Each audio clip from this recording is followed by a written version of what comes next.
На 14 декември на преминот Блаце биле задржани двајца албански државјани, но на крај раководителот на смената и друг граничен полицаец ги пуштиле да заминат во Косово.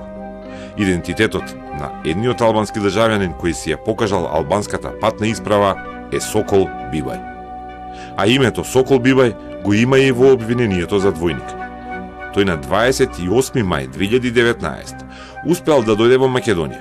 За еден ден извадил пасош на име Андон Папи и на 29 мај излегол од државата со македонскиот пасош со украден идентитет. Покрај тоа, Бибај од Албанија имал и лажен унгарски пасош, поради што има распишана потенница за него. Кога Бибај минатата среда стигнал околу 1,5 час од напладне на Блаце, најверојатно веќе постоела шема како да ги избегне граничните проверки, преку кои лесно се утврдува дека полицијата го бара.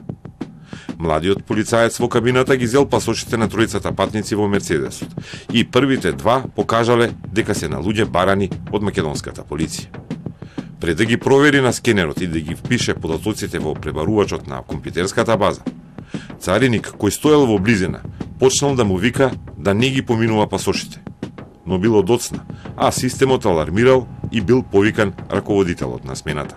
Според соопштенијата на МВР и обвинителството, цели 4 часа трајала состојбата која на крај завршила со пуштање и заминување на Сокол Бибај, кој е дел од обвинението за двојник.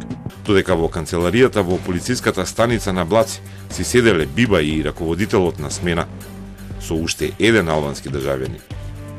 На преминот стигнал висок полициски функционер. Станува збор за Мемет Алими, која држи позицијата началник на регионален центар Север во граничната полиција.